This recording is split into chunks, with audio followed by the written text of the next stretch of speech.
विश्व हिन्दू महासंघ अन्तर्राष्ट्रिय समिति जो बाँसबारी काठमाडौँमा छ त्यो कार्यालयमा गैराती वा बिहान कतिखेरको समय हुनसक्छ कार्यालय तोडफोड भएर मूल ढोकाको चाबीहरू भाँचिएको छ, त्यसको कब्जाहरू पनि भाँचिएको छ, उत्तरतिरको झ्यालको सिसा पनि निकालिएको छ, तल सिसा राखिएको छ, त्यो लिस्टहरू निकालेर त्यही फालिएको छ, दराजहरू ढोका फोरेर दराजहरूको यत्रत्र कागजहरू हेर्ने कामहरू भएको छ।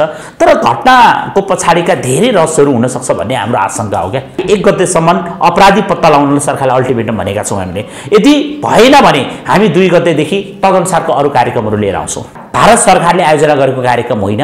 भारतमा साधु सन्तको महत्त्व आफ्नो ठाउँमा छ क्या, एकदमै। यहाँ किन बोलाइयो भन्दा नेपाल नरेश विश्वका हिन्दूहरूका एकमात्र राजा थिए, हिन्दू सम्राटका हैसियतले आमन्त्रण गरिएको क्या। अब आङ्काजी शेर्पा यो पाङ्काजी शेर्पाका कुरा गर्नुहुन्छ भने त गाई काटेर खानुपर्छ आदि इत्यादि दिदी कुरा गर्नुपर्छ। आज विक्रम सम्वतको कुरा गर्दा विक्रम सम्वतलाई चिनारी गर्ने भनेको त नेपाल हो नि त, के होइन भन्नुहोस् त। बिस्किट जात्रामा भैरवनाथको रथ तानियो नि, त्यो काशीबाट आएको। उसमा असनको चोकमा रहेको जुन अन्नपूर्णेश्वरी माताको जात्रा छ त्यो जात्रा बनारसबाट शुभारम्भ भएर आएको। के रोक्ने आँट छ आङ्काजीको? त्यो जात्रामा त चलिरहेछ। संस्कृति परम्पराको सीमा हुँदैन क्या। यो बाबा अमेरिकाबाट आएका इसाई र मुसाई अनि मुसाई गल्फ कन्ट्रीबाट आएका मुसाईहरूले यहाँ उत्पात बचाउँदा ती पाजीले कुरा बुझेनन् होइन। अहिले यतिखेर भारतीय दलाल भनिरहँदा उहाँ भैरवाबाट अलिकति पर जानु भएको छ क्या। को भारतीय दलाल हुन् मलाई थाहा छैन, म चिन्नु पनि, मलाई त्यतातिर उहाँलाई कसैलाई डाम्ने पछिको मान्छे पनि होइन म। किनभने हामी पशुपतिमा वर्षको 13वटा साँडे डाम्ने विश्वास राख्ने मान्छे होइन। राजा कहिले नफर्केका छन् र सधैँ फर्केकै हो नि होइन। झापाबाट काठमाडौँ आउनुभयो, काठमाडौँबाट अहिले दिल्ली हुँदै हरिद्वार जानुभयो, हरिद्वारबाट दिल्ली हुँदै काठमाडौँ आउनुहुन्छ। राजा फर्किहाल्नुहुन्छ नि आफ्नो देशमा। तर त्यहाँनिर गएर भूकम्प बालवाटार भूकम्प जानको लागि कहाँ केन्द्रबिन्दु भएर बालवाटारै केन्द्रबिन्दु भयो कि सिंहदरबारै केन्द्रबिन्दु भयो कि अर्को वरपरको कतै लाजिमपाटतिर केन्द्रबिन्दु भयो कि त्यो भन्नेलाई थाहा होला, मलाई थाहा छैन।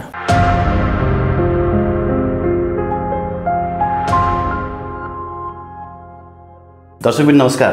PNBखबर.com को यो श्रृङ्खलामा हामीसँग विश्व हिन्दू युवा सङ्घका अध्यक्ष सागर थापाजी हुनुहुन्छ। सागरजी, यहाँलाई स्वागत छ PNB खबर। धन्यवाद। आज सामाजिक सञ्जालमा बिहानदेखि नै एउटा समाचार निकै सनसनीपूर्ण रूपमा बाहिर आयो। विश्व हिन्दू सङ्घको कार्यालयमा चाहिँ तोडफोड भयो, चोरी डकैती पनि भयो अज्ञात समूहद्वारा भन्ने कुराहरू आयो। खासमा के भएको रहेछ? तपाईँ त्यहाँ पुग्नुभयो? होइन, म घटनास्थलमा पनि पुगेँ। विश्व हिन्दू महासंघ अन्तर्राष्ट्रिय समिति जो बाँसबारी काठमाडौँमा छ त्यो कार्यालयमा गैराती वा बिहान कतिखेरको समय हुनसक्छ कार्यालय तोडफोड भएर मूल ढोकाको चाबीहरू भाँचिएको छ, त्यसको कब्जाहरू पनि भाँचिएको छ। त्यसपछि तल्लो तलामा रहेको चाहिँ हाम्रो उत्तरतिरको झ्यालको सिसा पनि निकालिएको छ, तल सिसा राखिएको छ, त्यो लिस्टहरू निकालेर त्यही फालिएको छ। अनि त्यसपछि त्योभन्दा माथिल्लो तला 2nd फ्लोरमा पुगिसकेपछि त्यहाँनिर हाम्रो प्रशासनको कक्ष छ। त्यो प्रशासनको कक्षमा गएर दराजहरू ढोका फोरेर दराजहरूको यत्रत्र कागजहरू हेर्ने कामहरू भएको छ। अनि त्यसपछि टेबलको पनि त्यो कामहरू देखिएको छ त्यहाँ। त्यसपछि अर्को त्यही फ्लोरमा चाहिँ हाम्रो महासचिवको कक्ष पनि छ। त्यो अस्मिता भण्डारीजी बस्ने कक्ष हुनुहुन्छ, त्यो कक्षको पनि त्यहाँ ढोका फोरिएको छ, त्यहाँ पनि गएर कागजपत्र केलाउने काम भएछ।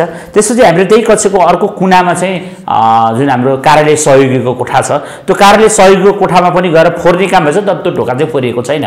अब त्यसभन्दा माथिल्लो तलामा गएर चाहिँ हामीले योगी नारायणनाथ कक्ष भनेर छ, जुन योगीनाथको शालिगसहितको एउटा कक्ष छ। त्यसपछि हाम्रो त्यहाँ लाइब्रेरी छ, त्यहाँ लाइब्रेरी पनि हाम्रो पुराना कागजहरू त्यही हुन्छ। त्यो ठाउँ पनि त्यहाँ पनि ढोका फोरिएछ, त्यो पनि त्यहाँ हेर्ने काम भएछ। अर्को कक्षमा जुन हाम्रो पदाधिकारी कक्ष त्यो चाहिँ केही भएको छैन। त्यसपछि हाम्रो मिटिङ हलहरूमा सामान्य अवस्था छ।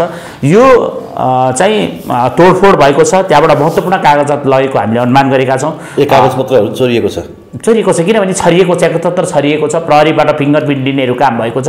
अब यो घटना सामान्य रूपमा लिन सक्ने अवस्था चाहिँ होइन।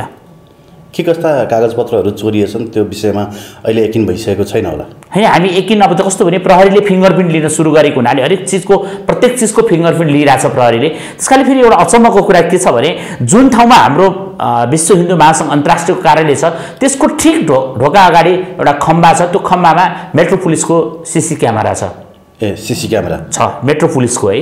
त्यो सीसी क्यामेराले हाम्रा हरेक सूक्ष्मभन्दा सूक्ष्म रूपमा उहाँले निगरानी गर्न सक्ने अवस्था पनि छ। त्यो अवस्था भएको हुनाले अब यो घटना यति त्यति त्यो आउने व्यक्तिले प्रत्येक मेन मुख्य ठाउँहरूमा जुन किसिमको खोलिएको छ फोरिएको छ, जसरी मैले भने प्रशासन कक्ष फोरिएको छ, महासचिवको कक्ष फोरिएको छ, अर्को हाम्रो केही पुराना कागजात हुने हाम्रो कार्यालय सहयोगी कक्ष फोरिएको छ, त्यसपछि हाम्रो योगी नारायणनाथको कक्ष जहाँ हाम्रो कागजात पनि हुने ठाउँ हुनाले ती चीजहरू खोजिनु भनेको त जानेर बुझेर गरेको जस्तो पनि देखिँदैछ हेर्दाखेरि। त्यस कारणले गर्दाखेरि यो घटना कि सूक्ष्म रूपमा त्यहाँ बुझिएर गएको यसरी चिनेर फलानाको कक्ष यो फलानाको कक्ष यो यहाँ चाहिँ महत्त्वपूर्ण कागजातहरू हुन्छ भने पश्चात तपाईँहरूकै कार्यालयमा आइरहने गइरहने व्यक्तिद्वारा नै त्यो गर्न सक्छ, त्यहाँ नजाने कहिले नछिरेको मान्छे त गर्न सक्दैन होला। होइन, अब यस्तो हुन्छ हेर्नुहोस्, कस्तो भन्दाखेरि अहिले धेरै कुराहरू आएको छ क्या। यतिखेर विश्व हिन्दू महासङ्घ भन्ने बित्तिकै हामीले त्यहाँ कार्यालयमा को आउने को नआउने भन्ने कुरा भने जो कोही पनि आउन सक्छन्, कार्यालय समयमा पनि आउन सक्छन्, त्यो चाहिँ उहाँहरूले हेरेर गएको अथवा कोही त्यो अपराधीले त्यो मनोवृत्ति बनाएर आएको पनि हुनसक्छ।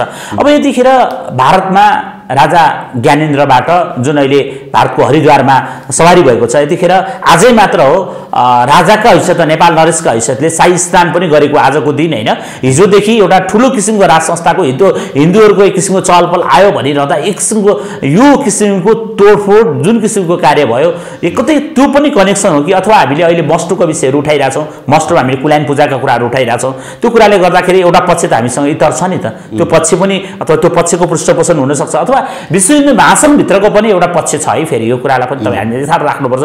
विश्व हिन्दू महासङ्घमा पनि एउटा कुरा के आइरहेको छ भन्दा यदाकदा विश्व हिन्दू महासङ्घमा पदाधिकारीको परिवर्तन पछाडि एउटा पक्ष असन्तुष्ट पक्षहरू पनि हामीसँग छन्, केही मान्छेहरू, ती मान्छेहरूले पनि हो कि भन्ने एकाथरीहरूको आशंका चाहिँ जिउँदैछ है। अब त्यस कारणले यो अलिकति भनौँ न तपाईँहरूको कन्ट्राडिक्सन आइरहेको बेलामा होइन, भित्रैबाट पनि यसलाई चाहिँ अलिकति इस्यु बनाऊ, यो इस्यु उछाल्यो भने चाहिँ अलिकति मान्छेहरूको पनि ध्यान आकर्षण हुन्छ भन्ने हिसाबले पनि गरेको हुनसक्छ नि त्यो असन्तुष्ट पदाधिकारीहरूद्वारा। होइन, मैले अघि पनि भने हेर्नुहोस् कस्तो हुन्छ भने शङ्खाको सुई जता पनि जान्छ क्या। शङ्खाको सुई हाम्रा पक्ष चाहिँ सबै हुन्छ भन्ने कुरा पनि होइन। शङ्खा सबैलाई गर्नुपर्छ, चाहे त्यो मदेखि लिएर आएर कोही पनि पदाधिकारी शङ्खाको सुईमा घेरामा पर्न सक्छ क्या। तर जसरी जुन किसिमको घटना गयो, एउटा मुसा कुद्यो भने देखिने सिसी क्यामेरा छ क्या, मजाको मोटे क्यामेरामा केही रहेछ फुटेज। होइन, अब प्रहरी अनुसन्धान भएको हुनाले प्रहरीले सायद अब छिटै उल्याउला, किनभने प्रहरीको जिम्मेवार त्यहाँको प्रहरी वृत्तका प्रमुख लगायत धेरै प्रहरीहरू त्यहाँ पुग्नु भएको छ, उहाँले फिङ्गरप्रिन्ट लिनु भएको छ, धेरै किसिमको अनुसन्धानहरू सुरु भएको छ। तर घटनाको पछाडिका धेरै रहस्यहरू हुनसक्छ भन्ने हाम्रो आशंका हो क्या। जस्तो यो घटना र तपाईँले अघि अहिले भारतमा भइरहेको पूर्व राजा ज्ञानेन्द्रको भ्रमणलाई पनि जोड्नु भएको थियो, त्यसमा केही छ कनेक्सन हुनसक्छ? यस्तो हुन्छ हेर्नुहोस्, कस्तो हुन्छ भने यहाँनिर विश्वका हिन्दूहरूको महासङ्घ विश्व हिन्दू महासङ्घ है, युएनद्वारा मान्यता प्राप्त एउटै मात्र अन्तर्राष्ट्रिय स्तरको विश्व हिन्दू महासङ्घ यो मात्र हो। र विश्व हिन्दू महासङ्घ नाममा धेरैवटा पसल हुन्छ, तर विश्व हिन्दू महासङ्घ मूल विश्व हिन्दू महासङ्घ भनेको बाँसबारी जुन चाहिँ स्वर्गीय राजा वीरेन्द्रबाट समुद्र तथा राष्ट्रगुरु योगी नारायणनाथद्वारा स्थापित भएको विश्व हिन्दू महासङ्घ त्यो हो। र त्यो विश्व हिन्दू महासङ्घलाई बिचकाइदियो, चलाइदियो भने, जसरी चलाइयो भने धार्मिक रूपमा द्वन्द्व भट्किन सक्छ अथवा केही विषय आउन सक्छ, यस्ता चाहना राख्ने तत्त्वहरू पनि सक्रिय हुन सक्छन्। हेर्नुहोस्, यो शान्ति भइरहेको ठाउँमा यो शान्ति खलबलाउनको लागि तत्त्वहरू सक्रिय हुन सक्छन्, हामीले त्यसलाई पनि आकलन गरेका छौँ। अब हामीले यसमा अर्को कुरा के भनेका छौँ भन्दा हामी सरकारलाई भन्न चाहन्छौँ 72 घण्टाभित्र हामीले किन 72 घण्टा भनिरह्यौँ भन्दाखेरि अब आज हामी 30 गते कुरा गरिरहेका छौँ, 31 गते 1 गते 9 वर्ष 2078 हाम्रो दैलोमा छ, त्यो 78 को पनि भएको हुनाले हामी 1 गतेसम्म अपराधी पत्ता लगाउन सरकारलाई अल्टिमेटम भनेका छौँ हामीले। यदि भएन भने हामी 2 गतेदेखि तदनुसारको अरू कार्यक्रमहरू लिएर आउँछौँ। कि विरोधमा उत्रिनुहुन्छ? हुन्छ, विरोध अब हाम्रो सुरक्षाको कुरो आउन सक्छ क्या, तर अहिंसा नै सबभन्दा परम धर्म है। तर त्यो भन्दैमा हामीले एउटा गालामा हान्दा अर्को गाला चाहिँ थाप्दैनौँ, यो कुरा चाहिँ भुल्ने कसैले नभुले हुन्छ, किनकि हामीले चाहेर होइन कि हामीमाथि हिंसा हुन आइसक्यो। अब प्रहरी अनुसन्धान मैले भने नि, जस्तो सिसी क्यामेरा फुटेज त्यहाँ छ भने त्यो त अपराधी पक्कै पनि नजिक त पुग्ला, कस्तो खालको फिकर थियो के थियो। अब भोलि पनि हामीलाई प्रहरीले केही कुरा बतायो भने, तर प्रहरीले अनुसन्धान गरिरहेको बाटोमा भन्दा पनि अब मैले भने घुसपेट हुनसक्छ, जो कोहीको पनि घुसपेट भएर हिंसा भड्काउने नियत बस पनि आएको हुनसक्छ, त्यसैले सरकार पनि गम्भीर हुनुपर्छ यस विषयमा। ओके, अब पूर्व राजाको भ्रमणलाई लिएर आम सञ्चार माध्यमहरूमा विभिन्न कुराहरू पनि आइरहेका छन्। अहिले उहाँलाई चाहिँ विशेष सम्मान दिएर चाहिँ आज हरिद्वारमा उहाँको विशेष स्नान कार्यक्रम पनि थियो र तत्पश्चात चाहिँ दिल्लीमा विशेष राजनीतिक भेटघाट पनि छ भन्ने कुरो आयो। तपाईँ आफै पनि हरिद्वार जाने कार्यक्रम रहेको थियो नि, के क्यान्सल भयो? होइन, मेरो चाहिँ यस्तो छ, मेरो चाहिँ अहिले चाहिँ के भन्दाखेरि स्वास्थ्यमा एउटा बिरामी पनि हुँ होइन, म नेपालको एउटा दण्ड मेजरली बिरामी पनि हो। त्यस कारणले मैले अहिले त्यो भारतको हरिद्वार जारी कार्यक्रममा मलाई मेडिकल काउन्सिल यहाँबाट अनुमति लिनुपर्ने रहेछ यो स्वास्थ्य सम्बन्धी। त्यसमा मलाई चाहिँ अहिले यो एकदमै त्यहाँ चाहिँ क्रिटिकल अवस्था भएको हुनाले नजान आग्रह भएको हुनाले म रोकिएको हो होइन। मेरो साथी जानुभएको छ, हाम्रो विश्व हिन्दू युवा सङ्घकै सचिवज्यू पनि त्यो भ्रमण टोलीमै हुनुहुन्छ। त्यस कारणले गर्दा भ्रमणमा आज हरिद्वारमा बिहान 9:22 भारतीय समयअनुसार उहाँले राजा ज्ञानेन्द्रबाट शाही स्नान भएको छ र त्यसपछि राजाबाट त्यहाँ त्यो शाही स्नान भनेको थियो होइन। सामाजिक सञ्जालमा नि प्रचार चाहिँ कसरी गरियो भने नेपालका नरेशले स्नान गरिसके पश्चात चाहिँ मोदीले स्नान गर्ने भन्ने कुरा पनि आयो। फोटो हेरेको त त्यहाँ त लाखौँ मान्छे छन्, सबै स्नान गरिरहेका छन् होइन। त्यो विशेष स्नान त भएन नि त्यहाँनिर। यस्तो हुन्छ हेर्नुहोस्, यो के हुन्छ भने यो कुम्भ भनेको राजाभन्दा अगाडि त सबै जोगीहरू नुहाइरहेछन्। होइन, कुम्भ मेला भनेको चाहिँ एउटा महत्त्वपूर्ण चिज भनेको कुम्भमा शाही स्नान भन्ने हुन्छ क्या। जस्तो हाम्रो नेपालमा पनि हुन्छ नि, चतरामा शाही पनि हुन्छ त्यो चलन। जस्तो शाही स्नान भनेको चाहिँ कस्तो हो भने त्यसको महत्त्व हुन्छ। जस्तो आज तपाईँलाई एउटा अचम्म लाग्ने भनेको यो सोमबारको सोमबारे औँसी पनि हो क्या, अमावस्या सोमबारे औँसी पनि हो। यो आफ्नो प्राचीनता झल्किने यो यसको दिनको महत्त्व पनि छ। त्यस कारणले यो कुम्भ मेलाको पहिलो औँसी हो। त्यस कारणले यो शाही स्नान गर्दाखेरि अब जोधी सागु सन्त इत्यादि भनेको त तपाईँ घाट हुन्छ क्या, त्यो घाट भनिन्छ जहाँ स्नान गर्ने क्षेत्रलाई। त्यो क्षेत्र भनेको 1 2 3 4 5 कतिवटा घाट बनेका हुन्छन् क्या, सबैलाई सबैतिरबाट रोक्न सक्ने परिस्थिति होइन। त्यसैले गर्दा एकै ठाउँमा राजा लाइनमा बस्नु भएको छ, मैले यसो हेरेको, अनि अगाडिपट्टि चाहिँ जोगीहरू नुहाइरहेछन्। अनि एकदम मङ्गलाचरण भएको छ नि, तपाईँले सुन्नुभयो होला, मङ्गलाचरणहरू भएको छ। जस्तै त्यहाँको पीठाधीश्वर महामण्डलेश्वरहरूले राजा ज्ञानेन्द्रलाई मन्त्रोच्चारण बिचमा उहाँलाई त्यहाँनिर स्नान गराइएको छ क्या। तर आम पब्लिकले त्यो अवस्था त पाउँदैन, अथवा साधु सन्तले पाएको अवस्था पनि होइन। उहाँलाई त्यसको एउटा विधि छ। अब जोगी साधु सन्त रोक्ने भन्ने कुरा नट पोसिबल क्या, पोसिबल छैन। तपाईँ हेर्नुहोस् अहिले भर्खरै मात्र हामीले जोगीहरू जस्तै नुहाउनु जानु भएको मात्रै रहेछ नि त। त्यो त्यस्तो भएको एउटा धार्मिक भ्रमणलाई तपाईँहरूले चाहिँ राजनीतिकरण गर्नुभयो कि, राजनीतिक भ्रमण बनाउनु भयो कि होइन। तपाईँले कसरी बुझ्नुभयो त्यो तपाईँको कुरा हो होइन।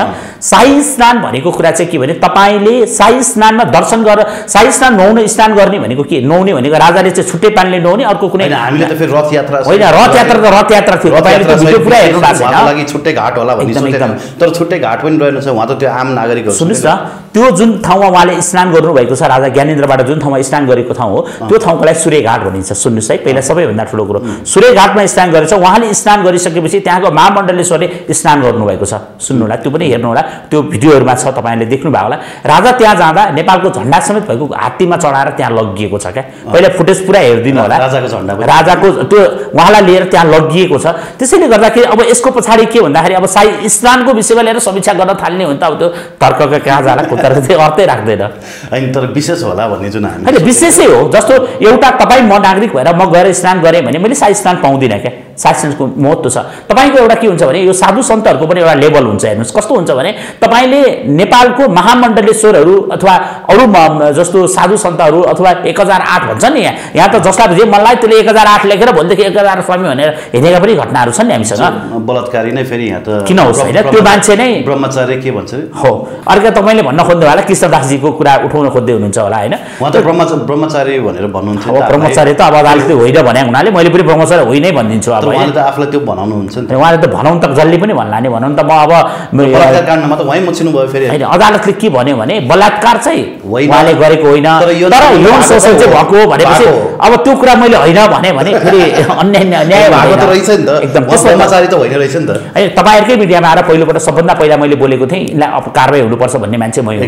त्यस कारणले गर्दाखेरि यस्ता अपराध जसकोले गरेको भए पनि अपराधीलाई कारवाही हुनुपर्छ, दायरामा ल्याउनुपर्छ। अथवा सम्मानित अदालतले बोलिसकेको विषय हुनाले अब थप यसमा चर्चा गर्नु बेकार छ। किन अब सर्वोच्चतात्मक मुद्दा आइसकेको छ, अब त्यो विषयमा छ, भोलि कानुनी रूपमा निर्कोल आउला, त्यसको विषयमा भोलि चर्चा गरौँला। तर अब अहिले तपाईँले शाही स्नानको कुरा गर्दा यही हो पद्धति। हेर्नुहोस् एउटा के हुन्छ भने घोडामा जाने साधु पनि हुन्छन्, गाडीमा जाने साधु पनि हुन्छन्, डोलीमा जाने साधु पनि हुन्छन्, अनि हात्तीमा जाने साधु पनि हुन्छन्, पाल्कीमा जाने साधु पनि हुन्छन् क्या।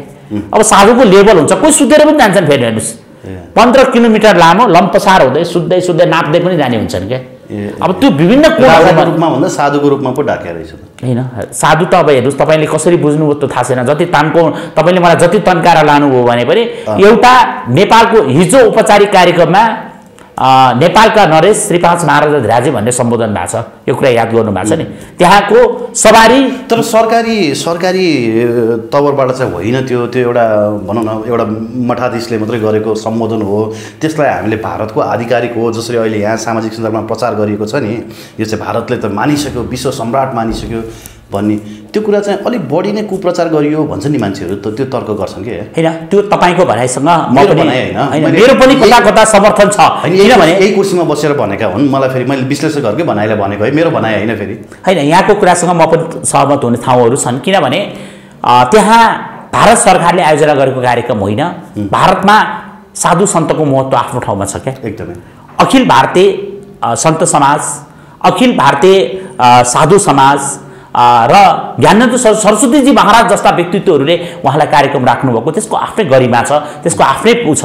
जस्तो भारतीय जनता पार्टीको सरकार यतिखेर भारतमा सरकारमा बस्छ, त्यसको मूल जड भनेको भारतमा रहेको हिन्दू परिषद हो क्या, विश्व हिन्दू परिषद हो। त्यो विश्व हिन्दू परिषदले पनि हिजो कार्यक्रम आयोजना गरेको हो क्या। त्यो कार्यक्रम भएको हुनाले मैले सरकारको कार्यक्रम गर्यो अनि भारतले नरेन्द्र मोदी आएर हुममाम गर्यो अथवा कसले गर्यो भनेर मेरो भनाइसँग यो कसले भन्नुभयो त्यो उहाँको तर्क होला, मलाई त्यो थाहा छैन। तर यो कार्यक्रम केवल साधु सन्तहरूले आयोजना गरेको र यहाँ किन बोलाइयो भन्दा नेपाल नरेश विश्वका हिन्दूहरूका एकमात्र राजा थिए, हिन्दू सम्राटका हैसियतले आमन्त्रण गरिएको हो क्या। त्यसले त्यस बुझ्दाखेरि अब त्यहाँबाट लिएर हेर्नुहोस् कसैले स्थापित गरिदिएर राजा हुँ यता चिच्याउने हो भने मलाई त्यता जानु छैन। नयाँ वर्ष 2078 को पूर्व सन्ध्यामा हामी छौँ। अब यति बेला एमएनओ लगायत आङ्काजी शेर्पाहरू समेत यो विक्रम सम्वत भन्ने चाहिँ भारतका राजा विक्रमादित्यले सुरु गरेको हो, जसले चाहिँ आम नागरिकहरूलाई मारेर राजा बनेका थिए र उनले सुरु गरेको अथवा आफ्नो राजकाजको दिनगन्तीहरू गर्नको लागि सुरुवात गरेको यो विक्रम सम्वत चाहिँ हामीलाई मान्य छैन। नेपालकै एले सम्वत अथवा शाखा सम्वत चाहिँ यहाँ नेपाल सम्वत चाहिँ यहाँ सुरु गर्नुपर्छ, त्यो चाहिँ यहाँ लागू गर्नुपर्छ भन्ने माग राखेका छन्। यहाँ के भन्नुहुन्छ? एकदमै महत्त्वपूर्ण विषय उठाउनु भयो। हेर्नुहोस् अब के हुन्छ भने पहिचान आफ्नो छ, ईश्वर सम्मत पनि हाम्रो होइन नि, होइन। आज चलन चल्तीमा हामीले ईश्वर सम्मतलाई पनि मान्छौँ नि, मान्दैनौँ र? तपाईँ हाम्रा बालबच्चाहरूले स्कुलबाट आए, अरू पढेन बच्चाहरूले स्कुलबाट आउने बच्चाले होमवर्कमा ईश्वर सम्मतै लेखेर आएको हुन्छ क्या। त्यहाँनिर गएर विक्रम सम्वतको डेट हुँदैन क्या। आज मैले अहिले यहाँबाट गएँ भने मेरो छोराको उसमा मैले दैनिक हाजिरी जनाउने ठाउँमा त्यहाँ डेट चाहिँ त्यो अनुसारकै हुन्छ क्या, अङ्ग्रेजी डेटलाई हामीले फलो गर्छौँ क्या। अब के म ईश्वर सम्वत मान्दिनँ भन्ने कुरा हुन्छ र? अब विक्रमादित्य राजाको कुराहरूसँग आएर हिजोदेखि सनातन परम्परादेखि आएको कुरा के, अब आङ्काजी शेर्पा यो पाङ्काजी शेर्पाका कुरा गर्नुहुन्छ भने त गाई काटेर खानुपर्छ आदि इत्यादि दिदी कुरा गर्नुपर्छ। आज नेपाल समाजलाई पनि कामकाजी भाषाको मान्यता दिएको छ नि, कतिपय ठाउँहरूमा नेपाल भाषाकै कामकाज पनि हुन्छ नि, दिनु हुँदैन भन्ने उनीहरूले होइन। उनीहरूका भनाइसँग लाग्ने कुरा हो त के होला भने तपाईँलाई मैले नेपाल सम्बन्धको कुरा गर्नुहुन्छ भने आज काठमाडौँ महानगरपालिकाकै कामकाजको भाषा बनाएको छ। तपाईँले बोर्डमै हेर्नु भएको छ, काठमाडौँ महानगरपालिकापछि ए महानगरपालिका भनेर लेखेका पनि बोर्ड देख्नु भएको छ। काठमाडौँ महानगरपालिकाको काठमाडौँ महानगरपालिका भनेर काठमाडौँ एल नगरपालिका भनेका बोर्डहरू देख्नु भएको छ नि तपाईँले। त्यस कारणले यो अहिलेको अवस्थामा अझ म त भन्छु हामी हरेक चिजको एक्सर्साइज गर्छौँ क्या। आज तपाईँलाई मलाई एउटा चिन्ताको विषय लागिरहेछ, पर्सिको नयाँ वर्ष आइरहेछ, हाम्रा युवा पुस्तामा आज नयाँ वर्ष भन्ने कुरो बुझेका छैनन् क्या। सायद न्यू इयर भनेको भए 2-4 दिन अगाडिदेखि रौनक छाउँथ्यो होला क्या, कस्तो रौनक हुन्थ्यो सामाजिक सञ्जालमा देख्न। त्यस कारणले गर्दा अब त्यो ईश्वर सम्वत आउँदा चाहिँ एकदम अब ईश्वर सम्वतको कुरा आयो भने चाहिँ हो मेरै गर्व के मेरै के हो आङ्काजीहरूलाई गर्व लाग्छ होला होइन। तर आज विक्रम सम्वतको कुरा गर्दा विक्रम सम्वतलाई चिनारी गर्ने भनेको त नेपाल हो नि त, के होइन भन्नुहोस् त। आज विक्रम सम्वत भारतको पनि ईश्वर सम्वत भारतको जोडिएर आएको हुनाले चाहिँ हामीले मान्नु चाहिँ यो भारतलाई नै प्रश्रय दिइराख्नु हो भन्ने कुरो गरे कि तपाईँलाई अर्को अहिले भर्खरै मात्र भक्तपुरमा विस्कृत जात्रा चलिरहेछ। विस्कृत जात्रामा भैरवनाथको रथ तानियो नि, त्यो काशीबाट आएको, के भन्नुहुन्छ? त्यो रथै काशीबाट भैरवको रथ चलाउने परम्परा सुरु भएको कि अब काशीबाट हो विस्कृत जात्रा रोक्न सक्ने आँट छ आङ्काजीको कि सक्छ आङ्काजीले त्यो बोल्न? तपाईँ असनमा अहिले असनमा पनि जात्रा छ, नेवारको जात्रा छ, भद्रकाली जात्रा छ, त्यसपछि गएर त्यो उसमा असनको चोकमा रहेको जुन अन्नपूर्णेश्वरी माताको जात्रा छ त्यो जात्रा बनारसबाट शुभारम्भ भएर आएको। के रोक्ने आँट छ आङ्काजीको? त्यो जात्रा पनि त चलिरहेछ। संस्कृति परम्पराको सीमा हुँदैन क्या, जस्तो कलाको सीमा हुँदैन भनेर भनिन्छ नि। एउटा संस्कृति संस्कार परम्परा भनेको सबै चिज हो। आज यीशु समाजको कुरा गरेर यी पाजीहरूले गरेका सांस्कृतिक अतिक्रमणको कुरा उठाउँछ नि त उनीहरू। यसरी सांस्कृतिक अतिक्रमण भइरहेछ भन्छन्। यो बाबा अमेरिकाबाट आएका इसाई र मुसाई अनि मुसाई गल्फ कन्ट्रीबाट आएका मुसाईहरूले यहाँ उत्पात बचाउँदा ती पाजीले कुरा बुझेनन् होइन। तपाईँ अहिले बुझ्नुहोस् न, तपाईँहरूले देखिराख्नु भएको छ त। मैले सांस्कृतिक उदाहरणहरू दिएँ क्या। कतिपय सांस्कृतिक पर्वहरू हो हाम्रा पर्व पनि छन्, जस्तो त्यसै गरी सांस्कृतिक अतिक्रमण भयो भन्छन् क्या उनीहरू होइन। तपाईँले भन्नुभएको हो, तपाईँले यतिखेर पुरीको शिव मन्दिर क्या, भारतको सबभन्दा ठुलो शिव मन्दिरमा पनि नेपालको पुजारी रहने व्यवस्था छ, अथवा नेपालको राजाले मात्र दर्शन गर्न पाउँछन् क्या। त्यो अतिक्रमण भन्ने के भन्ने त्यसलाई? त्यो चाहिँ उनीहरूले अतिक्रमण मान्ने कि नमान्ने? चलन सुन्नु भएको छ नि तपाईँले, नेपालको राजा बाहेक कसरी दर्शन गर्न पाउँदैन? त्यस्तो चलन चलेको पनि त छ। जगन्नाथपुरी भन्ने बित्तिकै भारतको त्यो विशाल एउटा धार्मिक स्थल हो नि त, धाम हो नि। तर त्यहाँ नेपालको नरेशले मात्र दर्शन गर्न पाउँछन्। के त्यो अतिक्रमण भनेको छ र? हामी कति सङ्कीर्ण सोचका आधारमा बसालेको छौँ। अब कुरै गर्नुहुन्छ भने अतिक्रमणको कुरा, धेरै कुराहरू, अब यस्ता कुराहरू यसका पछाडि कुद्न थाल्यो भने गाह्रै हुन्छ। तपाईँले भारतको नयाँ दिल्ली जानु भने अक्षयधाम जानुभएको छ? अक्षयधाममा हेर्नुहोस्, अक्षयधाममा यी पाजीलाई लानुपर्छ क्या। अक्षयधाम भारतको दिल्लीमा रहेको अक्षयधाम खरबौँ रुपियाँमा तयार गरिएको छ क्या। तर त्यहाँ सबभन्दा ठुलो मन्दिर भनेर चाहिँ सबभन्दा ठुलो मुक्ति पाउने ठाउँ भनेको मुक्तिनाथ भनेर देखाउँछ क्या हाम्रो मुक्तिनाथ। त्यसलाई के भन्ने? ती पाजीलाई त्यहाँ जानको लागि आग्रह गर्छु कि म तपाईँको मिडिया मार्फत। ठिक छ। अब एक हप्ता अगाडि मस्टको विषय निकै भाइरल भएको थियो होइन, निकै व्यक्तिहरूले बोले पनि। मैले प्रेम कैदीले कुनै मिडियामा अन्तर्वार्ता हेरेको थिएँ। उहाँले के भन्नुभयो भने यो मस्टको विरोध गर्नेहरू चाहिँ भारतीय दलालहरू हुन् भन्नुभयो। होला, अहिले यतिखेर भारतीय दलाल भनिरहँदा उहाँ भैरवाबाट अलिकति पर जानु भएको छ क्या। तपाईँहरूको मिडियाले थाहा पाउनु भयो होला नि, म भैरवामा छु भनेर हिजो उहाँले आफू फोटो पोस्ट गर्नु भएको छ। टाइगर प्यालेसको है छु भन्नुभएको छ नि होइन, टाइगर प्यालेसको। अब त्यो को भारतीय दलाल हुन् मलाई थाहा छैन, म चिन्नु पनि, मलाई त्यतातिर उहाँलाई कसैलाई डाम्ने पक्षको मान्छे पनि होइन म। किनभने हामी पशुपतिमा वर्षको 13वटा साँडे डाम्ने विश्वास राख्ने मान्छे होइन। त्यो खाले प्रेम कैदीलाई म डाम्नेवाला छैन। अब त उहाँले आफ्नो कुरा छुट्याउनु होला। जसले एउटा भनाइ छ क्या, सर्पको खुट्टा कसले देख्छ? सर्पले मात्र थाहा पाउँछ नि। हामीले त हेऱ्यौँ भने सर्प त यसो काट्ला परेको देख्छौँ नि होइन। सायद उहाँले कसलाई देख्नु भएको छ कि होइन, उहाँ पनि त्यही गुणमा जानुभएको छ कि मलाई थाहा छैन। अब उहाँकै यात्राकै कुरा गर्दै हुनुहुन्छ भने म तपाईँलाई अलिकति एउटा नयाँ कुरा खोलौँ। जस्तो प्रेम कैदी अमेरिकाको एटलान्टा सबभन्दा बढी जानुहुन्छ क्या। एटलान्टामा? अमेरिकाको एटलान्टा जो जर्जिया, फेरि उहाँ त साम्राज्यवादीहरू भनेर दारा किटेर सबैभन्दा बढी जानुहुन्छ। म तपाईँलाई भन्दैछु एटलान्टाको जर्जिया राज्यको एटलान्टा भन्ने ठाउँमा उहाँ सबभन्दा बढी जानुहुन्छ, जहाँ उहाँको बसाइ धेरै जस्तो त्यहाँको नेपालको पर्यटक राजदूत राजा घलेजुसँग उहाँको सम्बन्धमै हुन्छ। उहाँ किन जानुहुन्छ? अमेरिकाको त उहाँको छोरी हुनुहुन्छ भने वर्षको एकपटक जानु होला नि त। उहाँ किन त्यति धेरै पटक धाउनुहुन्छ? अनि उहाँलाई भन्छ चाहिन्छ बोल्नै खोज्नुहुन्छ भने उहाँको बारेमा खोज्ने दिन पनि त आउला नि। शङ्का त छ नि, धेरै कुराहरू छैन र? त्यस कारणले मैले त आरोप लगाएको छैन उहाँलाई अमेरिकन हो भनेर भनेका छु क्या। तर पनि हेर्नुहोस्, एउटा कुरा के गर्दाखेरि हामीले मस्टुको विरोध केका लागि गऱ्यौँ भन्दा उहाँको, तपाईँहरूसँग भिडियो रेकर्ड होला, हामीसँग पनि भिडियो रेकर्ड छ। युवराज कार्की जो अहिले जुन अहिले मधेसवादी दलको तर्फबाट उहाँ राजनीति पनि गर्नुहुन्छ, युवराज कार्की जसले अहिले विश्व मस्ट धर्म महासङ्घ भनेर अहिले उहाँले विज्ञप्ति जारी गर्नुभएको छ। त्यसपछि अर्का व्यक्ति भनेको प्रेम कैदी निश्चय नै हो, हामी मान्छौँ नि। अर्को भनेको सुरेन्द्र केसी छन् नि। हिजोसम्म यस्ता अर्को किसिमले प्रचार गरेको थियो, अलिक धेरै विरोध आइसकेपछि उहाँहरू होइन यो त कुलको पूजाको नाम पो हो त भन्ने कुरा आयो होइन। ठिक छ, ढिलै भए पनि सद्बुद्धि आयो होला, त्यसमा हामीलाई भन्नु छैन। उहाँको नजरले के देख्छ त्यो उहाँको जिम्मा हो।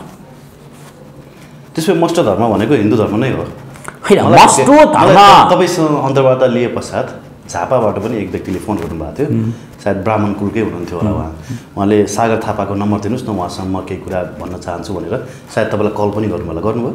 आएको थियो, मलाई धेरैभन्दा धेरै कल थियो यसपालि। तर मैले भन्न खोजेको के हो भने मस्ट पूजा जसरी गरिन्छ त्यसलाई चाहिँ एउटा पूजा विधि हो भन्ने तपाईँहरूको तर्क रह्यो, अरूहरूले पनि त्यो तर्क गरेको देखियो। अब हुन त मैले थर्कबहादुर बस्नेत लगायत होइन प्रेम कुमार खातीहरूलाई पनि यो विषयमा अन्तर्वार्ता लिनको लागि रिक्वेस्ट गरेको थिएँ। उहाँहरू समय अनुकूल नभएर आउनु पाउनु भने उहाँहरू आफ्नो जिल्ला भ्रमणमा हुनुहुन्छ।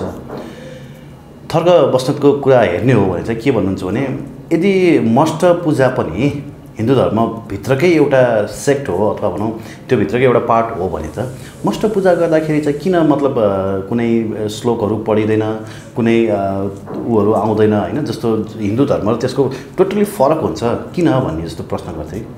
एउटा कुरा मान्नुहुन्छ तपाईँ, हामीले सबै तपाईँको पनि कुल्यायन गर्नुहुन्छ, म पनि गर्छु होइन। हाम्रा कुल पूजाहरू हुन्छ, देवाली पूजाहरू हुन्छन् होइन।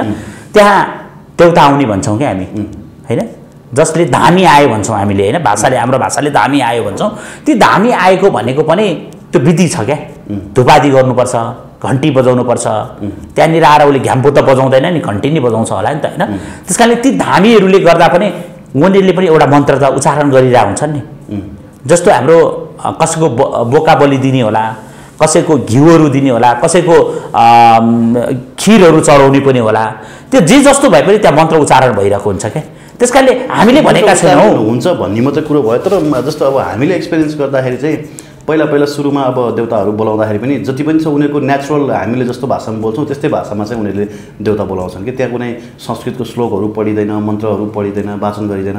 तपाईँले भने जस्तो घन्टा बजाइन्छ, थाल ठटाइन्छ, धुप धुवारहरू गरिन्छ, दीप बालिन्छ, त्यो चाहिँ हो, तर मन्त्र उच्चारण चाहिँ गरिन्छ होइन। एउटा कुरा थाहा छ नि है, कुल पूजा भनेको पितृप्रतिको सम्मान हो। एकदमै हो, तपाईँको पितृले पितृमा जे बुझिन्छ त्यही भाषाले बोलाउने हो क्या। हामी त पितृ पूजा होइन पूजाकै भन्नु। हामीले पितृ सबभन्दा ठुलो कुल्यायन पूजा भनेको पितृको सम्मान पनि हो क्या। त्यो दिन पितृले तपाईँले बुझ्ने भाषा बोल्ने हो, मैले बुझ्ने भाषा मेरो पितृलाई बोल्ने हो क्या। अब संस्कृतको उच्चारण गर्नुहुन्छ नि, खली खाने भन्छ नि, खली खाँदाखेरि एउटा ब्राह्मण हुन्छ। जस्तो मैले भक्तपुरतिर सुनेको छु, तपाईँकै सायद गाउँतिर पनि हुनुपर्छ, त्यहाँतिर ती एकै ब्राह्मणले होला, सीतारामजीले नै गर्नुहुन्थ्यो, सीताराम भन्ने ब्राह्मण हुनुहुन्थ्यो, उहाँले धेरै ठाउँ खली खुवाउनु भएको छ क्षेत्री बाहुनका ठाउँहरूमा। उहाँले खली खुवाउँदाखेरि उहाँले मन्त्र उच्चारणै गर्नुभएको छ क्या। त्यो उहाँले खली खुवाउने क्रममा धेरैलाई खली खुवाउनु भएको छ, धेरै हजार, मैले धेरै ठाउँको खली हेर्ने अवसर पनि पाएको छु, त्यहाँ मन्त्र उच्चारण हुन्छ। अब पितृ बोलाउने कुरामा तपाईँले बुझ्ने भाषा तपाईँले बुझ्ने भाषाबाट पितृले बोलाउने हो। तपाईँले अब जस्तो के हुन्छ भने हेर्नुहोस्, अहिलेकै रूपमा हेर्नुभयो भने धेरै ठाउँमा पितृ जस्तो कुल्यायन पूजामा धामी नखुलेको अवस्थाहरू पनि छ। काठमाडौँकै धेरै ठाउँहरू देखेको छु मैले, धेरै ठाउँहरूमा अब अर्कोमा सरेन, अब चिन्ता भयो भन्नेहरू पनि छन् नि, कि छैन सुन्नुभयो होला तपाईँहरूले। त्यस कारणले यस्ता कुराहरू त, यस्ता प्रविधिका कुराहरू, यस्ता कुरा गरेर अब मस्टो धर्म हो भनेर आउने प्रेमबहादुर खाती त उसले त पत्रकार सम्मेलन गरेर बोलेकै हो, त्यसमा विवादै छैन। अब मस्टो धर्म भने हेर्नुहोस्, गल्ली गल्ली मिलेर बाटो बन्छ। अब अहिले बाबुराम भट्टराईले अलिक ठुलो सडक बनाइदिएको छ, हामी ठुलो सडकबाट हिँडेको आधारले अब गल्ली साइडबाट धेरैवटा आउँछन्, त्यो साइटहरूले गर्दा हामीले मस्टो भनेको, अब उहाँहरू जसले मस्टो कुल्यायन पूजा समिति भनेर आइसक्नु भएको छ नि, कार्कीजीहरूले बोलिसक्नु भएको छ, उहाँहरूले अरू व्यक्तित्वहरूले बोल्नु भएको छ। अब श्राद्ध नगर्ने, हामी चाहिँ श्राद्ध गर्न पनि छोडिदिने, अब यो दक्षिणा दिएर ब्राह्मणलाई धनी बनाउने कार्य चाहिँ हामी नेपाली गर्दैनौँ। कसले भन्यो यो? उहाँले बोल्नु भएको छ, यही कुर्सीमा बसेर। को? तर्कबहादुर बस्नेतजीहरूले। होइन, तर्कबहादुर बस्नेतले उहाँको श्राद्ध नगर्नु होला नि, अधिकार छ नि त फेरि हाम्रो हामी कहाँ धर्मले त त्यो पनि छुट छ क्या। तर्कबहादुरले श्राद्ध होइन, आफैले आत्मदाह गर्ने अधिकार पनि छ क्या, त्यो पुरै गरी भइहाल्यो नि। उहाँलाई श्राद्ध किन पर जानुहुन्छ, आत्मै दायी गरिदिनु भयो छ नि, तर्कबहादुर मरेछन् भन्ने होला के चाहिँ आपत्ति भएर होइन र? अधिकार छ नि उहाँलाई, त्यो अधिकार प्रयोग गर्न पाइहाल्यो नि। अब दक्षिणा दिएर ब्राह्मणलाई धनी बनाउने काम चाहिँ हामी नगर्ने, हामी बहिष्कार गर्ने भन्नुभएको छ उहाँले भन्नेमा हुने कुरो हो कि त्यो उहाँले बुझ्ने कुरा हो कि यो ब्राह्मणहरू चाहिँ भारतबाट छिरे, 2-4 जना ब्राह्मणहरू छिरे, जनै बाँड्दै चाहिँ यहाँका खसहरूलाई चाहिँ छेत्री बनाउँदै हिँडे, यिनीहरू छेत्री भन्दै जजमान बनाउँदै हिँडे, अनि तिनै जजमानहरूलाई चाहिँ जजमानलाई स्वर्ग र नर्कका कुरा गरेर अपार त्यो भनौँ दक्षिणाहरू लुट्ने र आफू चाहिँ बसी कमाइ खाने भाँडो बनाए। यो एउटा टोटली इकोनोमिक प्याटर्न मात्रै हो, यो एउटा बिजनेस व्यापार मात्रै हो भन्नुहुन्छ उहाँहरू। के बाबा उहाँलाई के थाहा ब्राह्मण कहाँबाट आयो? लुधियानाबाट आयो होला नि, ती बस्नेत हुन् कि होइन त्यो पनि विचार गरौँ क्या। होइन, बस्नेत हो भने त्यो अनुसारकै भोलि छलफल गरौँला उनीसँग होइन, कुनै दिन बोलाउनु होला, सँगै बसेर उहाँसँग छलफल गर्न बिहान फोन पनि गरेको थिएँ। ठिक छ, उहाँलाई सँगै राख्नुभयो भने म उहाँ त धरानमा आउनुहुँदो रहेछ भोलि पर्सि होइन, त्यो त उहाँका ढाँट कम्पनी होला, अब तयार हुनुहुन्छ भने आउनुहोस्, उहाँलाई तयार छु, कुनै पनि बेला बोलाउनु भयो भने उहाँसँग बस गर्न तयार छौँ। अब यस्ता कुतर्क गर्नेहरूसँग उहाँ छेत्री हो कि होइन खोज्नुपर्ने समय आयो क्या। त्यसरी कसैले जनै झुन्ड्याएमा छेत्री हुने होइन क्या। नेपालको इतिहास उहाँलाई पढ्न आग्रह छ। त्यस्तै गरी छेत्री बनाइयो भन्छ नि त होइन, त्यस्तो कुरा गरेर उहाँसँग कुतर्क। उहाँले एउटा थाहा छ तपाईँलाई, एउटा नयाँ घटना थाहा छ, 46 सालको राजनीतिक परिवर्तन पछाडि नेपालमा जात फेर्नेहरूको लहर चढेको थियो क्या। जस्तो बाउ निवार छन्, छोरो छेत्री लेख्ने थियो क्या, अझ विश्वकर्माले पनि जात फेर्न पाइन्थ्यो अथवा कुनै पनि जातले कुनै पनि जात लेख्न सक्ने आधारहरू देख्नु भएको थियो नि, आफ्नो जात लेख्न पाइने अधिकार दिएको थियो। त्यसैले अहिले फेरि अब जस्तो समावेशी आइसकेपछि चाहिँ अब आरक्षणको कुरो आयो, अब धमाधम फेरि निवेदन फलानु भनेको फलाने हो भनेर गाउँपालिका र नगरपालिका धाउनेहरू पनि छन् क्या हामी कहाँ। अहिले परराष्ट्र मन्त्रालयमा दिनमा 50वटा निवेदन आउँछ अरे, त्यस किसिमको निवेदन। के गर्नु पर्यो, फलानु भनेको फलानु हो भनेर पठाएको छापामा प्रमाणित गरिदिनु पर्ने क्या, फलानु भनेको फलाने हो भने। त्यो अवस्था पनि भएको हुनसक्छ, सायद उहाँ पनि बस्नेत लेख्नु पो झुकेर गर्नुभएको हो कि उहाँ पनि कतैबाट आउनु भएको थियो कि। हस्, त्यो विषयमा उहाँसँग बसेर एक दिन राख्नु होला, एक दिन महत्त्वपूर्ण छलफल गरौँ एकदम। अब राजाको भारत भ्रमणकै कुरो अलिकति गरौँ। अब दिल्ली पनि जाँदै हुनुहुन्छ उहाँ भोलि अथवा कहिले हो, त्यहाँ विशेष राजनीतिक भेटघाट पनि हुँदैछ भन्ने कुरो आयो। अब कता कता सञ्चार माध्यममा त भिडियोको शीर्षक पढ्दाखेरि बालुवाटारमा कति रेक्टरको भूकम्प गयो भन्ने कुरो पनि आउँछ। त्यो भेटघाटले नेपालमा केही राजनीतिक असर पर्छ? होइन, अब कसले भने होइन बालुवाटारमा भूकम्प चलाउन सक्ने हैसियत राख्ने को हुनुहुन्थ्यो त्यो मलाई थाहा छैन। जस्तो राजा युट्युबहरूको थम्बनेल होला, अब नेपालका युट्युबहरूले फलानाले यसो गर्यो भन्दा फलानाको स्वास्नी कहाँ गयो भन्ने न्युज भन्ने युट्युब छन् हाम्रा होइन। फलानाको त्यो गयो भनेपछि फलानो गएछन्, म फलानाको ऋण उठाइदिन्छु भनेर पैसा खाने अभियन्ता भएको यो ठाउँमा, त्यसलाई त्यही पुरा सबभन्दा प्रमुखता समाचार बनाउने युट्युबको अगाडि यो कुराले कुन चाहिँ महत्त्व राख्ला होइन।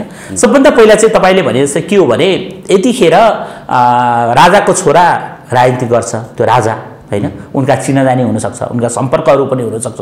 अब उनका सम्पर्क आएर दिल्लीमा आएर भेटघाट गर्दा आत्तिनु पनि छैन। नेपालको एउटा कुनै 2 महिना मन्त्री भएका मान्छेले त म भारतमा गएर फलाना भेटेँ ढिस्काना भेटेँ भनेर ठुलै कुरा घोक्छन् होइन।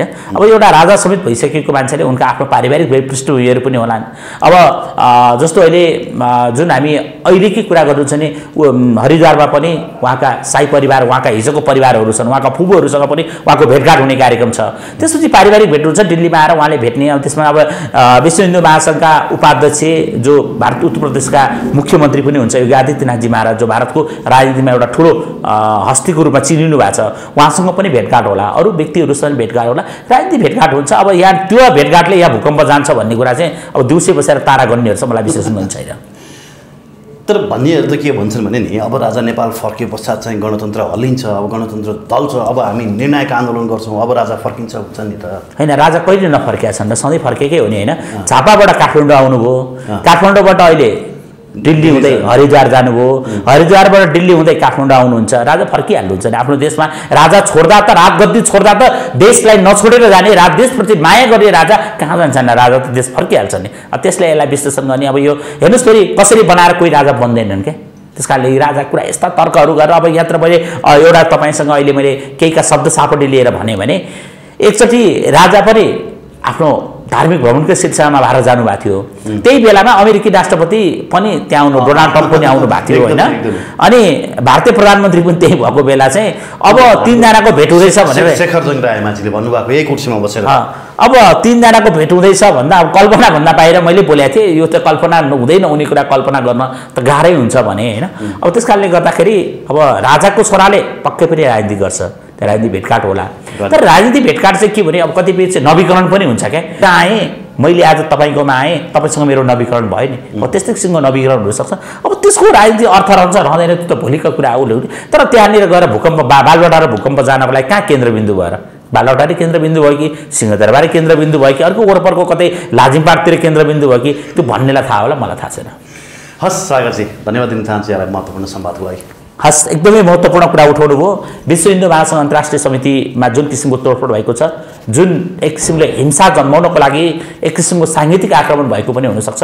यस किसिमको आक्रमणले हामी हिन्दूहरूलाई विचलन बनाउन सक्ने खतरा बढ्छ।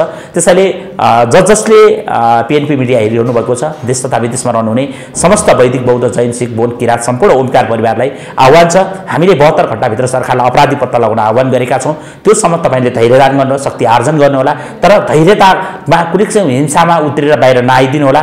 हामी तपाईँहरूसँगै रहेर हाम्रो महासङ्घको अस्तित्व, यो महासङ्घसँग रहेका यावत कुराहरू मैले तपाईँलाई अघि नै पस्केँ। त्यस कारणले शान्तिपूर्ण ढङ्गले हामी खोज्दैछौँ र अपराधी खोज्न 72 घण्टाभित्र सरकार भएन भने हामी सम्मान्य प्रधानमन्त्री, गृहमन्त्रीज्यू र अरू सम्बन्धित निकायका व्यक्तिहरूलाई पहिलो अल्टिमेटम दिन्छौँ, त्यसपछि सडकमा आउनु पर्यो तपाईँहरूलाई भन्नेछौँ। तर एकदमै धैर्य धारण गरेर यसलाई सूक्ष्मभन्दा सूक्ष्म रूपमा निहालिदिनु होला। हस्, धन्यवाद।